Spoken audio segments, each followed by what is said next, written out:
Me llamo Sofía, tengo 33 años, soy periodista y escritora. Amo profundamente los gatos y los libros. Quiero contarles que en mi pasado cumpleaños llegó a la puerta de mi casa una caja grandísima. La caja traía adentro el computador de mi papá. No les voy a negar que fue raro que llegara como un regalo, pero muchísimo más raro fue que el computador prendiera. Mi papá murió en 2035. En esta máquina encontré una carpeta con mi nombre en la que había varios audios, una selección sin aparente orden. No sé para qué mi papá me envió esto, pero por ahora los voy a compartir en una serie de podcasts. Es lo mínimo que puedo hacer con el trabajo de alguien a quien admiraré para siempre. Tal vez al final entienda por qué mi papá se tomó el trabajo de hacerme llegar esto 15 años después de su muerte. Sofía 2050. Recuperando entrevistas perdidas.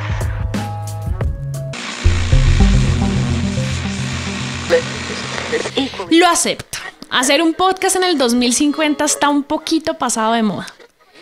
Tal vez era más fácil hacer un video intraocular o hacer una transmisión de realidad ultrasensible por la nueva Red 15G, más rápida que nunca. Pero si voy a publicar el trabajo de mi papá, lo quiero hacer con algo que a él le gustaba. Su amor por los podcasts seguro nació escuchando radio. No será tan popular hoy en día, pero para mi papá era importantísimo. Perdón, ese fue mi gato. Vamos de nuevo, acá empieza mi podcast. Ahora, nadie se pregunta cómo hicimos para llegar a un mundo en el que las cosas están marchando tan bien. Se nos volvió normal que la salud funcione, que la tecnología es para todos, que la educación sea gratuita. Hasta creemos que los políticos siempre fueron honestos. Mi papá solía decir que el año 2020 fue el comienzo del cambio. Y varias de las entrevistas que voy a publicar están realizadas justo en ese año. El año en el que una pandemia cambió las cosas. Both by the alarming levels of spread and severity and by the alarming levels of inaction. Acabamos de escuchar al señor Tedros Adhanom, director de la Organización Mundial de la Salud, diciendo en el 2020, en un inglés rarísimo, que el COVID-19 era declarado pandemia. Pero ¿les parece exagerado decir que las cosas iban muy mal por esos años y algo hicieron para cambiar? Es acá cuando mi podcast se pone más interesante y cuando el trabajo de mi papá por fin parece tener un orden. La primera entrevista que les voy a mostrar no tengo idea de qué año es ni cuándo se la encontró a mi papá. Él no era muy organizado con sus archivos y la verdad no todos tienen fechas. Además, muchas de ellas no las hizo mi papá. Vale la pena escuchar esta para que se hagan una idea de cómo se imaginaban el futuro por allá en 1948, hace más de un siglo. El señor que van a escuchar es un escritor, George Orwell, a quien seguro conocen por su clásico libro 1984. Un tipo que se imaginó cómo iba a ser la sociedad. O por lo menos, eso dice en el archivo que encontré. Entrevista a George Orwell. Siempre quise trazar una sociedad en la que todo lo que hicieras estuviera controlado por un Estado opresor y violento. Un mundo en el que las cámaras te vigilasen 24 horas al día, 7 días a la semana. Y eso es insoportable. Si el líder dice de tal evento, esto no ocurrió, pues no ocurrió. Si dice que 2 y 2 son 5, pues 2 y 2 son 5. Esta perspectiva me preocupa mucho más que las bombas. Si la libertad significa algo, será sobre todo el derecho a decirle a la gente aquello que no quiere oír. Me tienen que reconocer que no vivimos así actualmente. El Estado no oprime la libertad y logramos decir lo que pensamos. Pero no nos vayamos tan lejos. También encontré una entrevista hecha hace 30 años, en el tiempo exacto de la pandemia. Para los días en los que está hecha esta entrevista, a la gente le tocaba quedarse encerrada en la casa. Estaban en medio de una pandemia. La verdad no sé si mi papá pensó relacionar la entrevista de Orwell con la que van a escuchar. A mí me parece que tiene sentido. El que habla al comienzo es mi papá. Probando 1, 2. Mayo 7 del 2020. Entrevista número 1. María José Pizarro, actual congresista de Colombia. Digamos que uno entra a valorar muchas cosas que antes no valoraba, entonces la cotidianidad se ve trastocada en muchos sentidos. Hace falta el aire, caminar, hace falta abrazar a la gente, reírse, sentir el sol. Es la primera vez que todas las generaciones, desde los abuelos hasta los niños, viven una situación de este estilo. Quiere decir que esto va a permanecer en la memoria colectiva. O en casos dramáticos, pues obviamente como esto transformó y fue casi un vivir en una situación de guerra, sin que haya una confrontación bélica. Me molestaría mucho salir a la vida cotidiana nuevamente y que nada hubiese cambiado. Estamos viviendo una ciudad mucho más tranquila, silenciosa, el aire muchísimo más limpio, y que salgamos y al día siguiente todo el mundo empiece a botar a basura, a ensuciarlo absolutamente todo, a los miles de carros. Creo que eso me va a molestar muchísimo. Estos mismos mecanismos me tienen un poco rabiosa.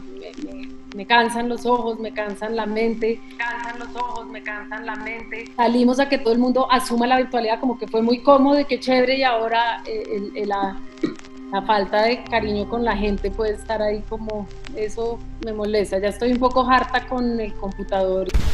Que una de las cosas que espero esté pasando, o por lo menos muchos estamos intentando que pase aprovechando pues estas herramientas virtuales, es que las discusiones políticas vuelvan a los hogares.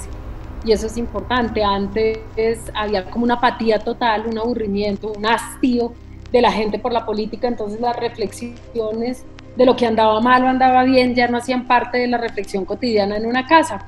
Y si en eso, digamos, uno contribuye a que esas reflexiones vuelvan a los hogares, o sea, que las familias vuelvan a hablar de eso. Antes pues estaba la pelotera política y en cambio ahora como que hemos aunado esfuerzos. Eso ha sido chévere, que estamos trabajando mucho más juntos, más solidariamente. ¿Ven? Se los dije. En esos años sabían que era necesario un cambio, que no podían seguir el mismo camino que llevaban. Encontré otro momento en el que mi papá le pregunta por el futuro. Escuchen lo que ella respondió. Los movimientos alternativos hoy tenemos la responsabilidad digamos, de ser muy propositivos, ¿sí? Y empezar a plantear de manera urgente, como te decía, propuestas globales para superar en el inmediato, en el mediano y en el largo plazo crisis globales. Porque la diferencia de esta situación es que nos pone en evidencia la globalidad, el mundo globalizado en el que vivimos, y por lo tanto las respuestas no son solamente para Bogotá o son solamente para Colombia, sino que las propuestas tienen que ser pensadas de manera global.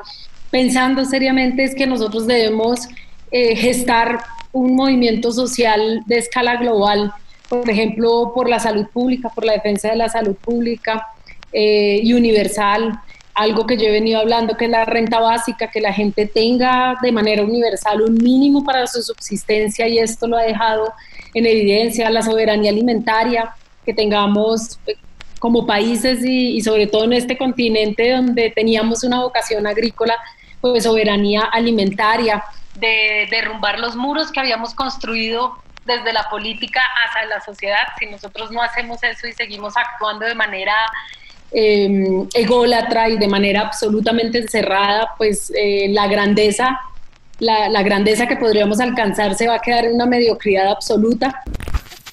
La pandemia puede cambiarlo absolutamente todo y depende de nosotros la posibilidad de que esos cambios se den. Regresa la reflexión social cotidiana, ¿sí? Y esto tiene que provocar, pues obviamente, ojalá generar un cambio de los modelos económicos, pero también del impacto de nuestra forma de vida sobre el planeta y sobre las demás formas de vida que hay en el planeta.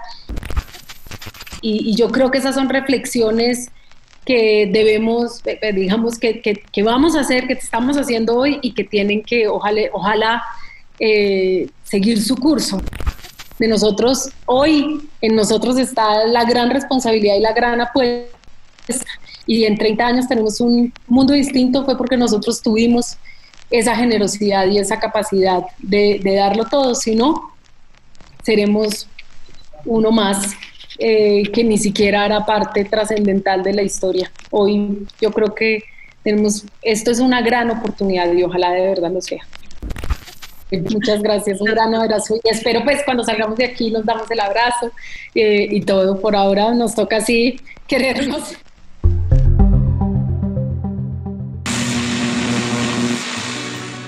Si es que la cuarentena es obligatoria y tiene un impacto económico a nivel mundial. Me parece que es tiempo de pensar un poco.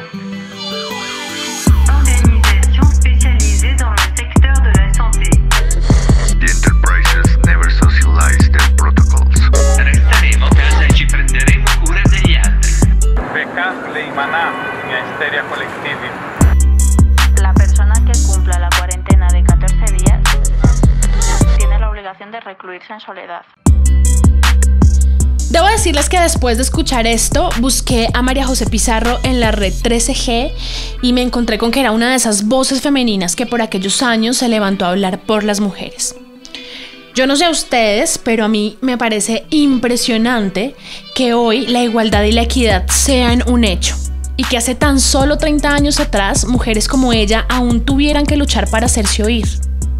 No voy a decir que las cosas son perfectas en el 2050, pero al menos no tenemos un gran hermano vigilando todo lo que hacemos como lo imaginó Orwell. Y si se lo imaginó fue porque era muy posible que pasara si seguíamos como íbamos, tanto en 1950 como en el 2020. Es raro pensar que una pandemia tuvo la culpa de nuestro cambio de rumbo. Y la verdad es que escuchando a María José empiezo a entender que no fue un virus. Lo que pasó fue que empezaron a escuchar a quienes querían cambiar las cosas. Tal vez era suficiente ponerse de acuerdo y ya. No sé si esto es lo que quería mi papá que hiciera con su trabajo.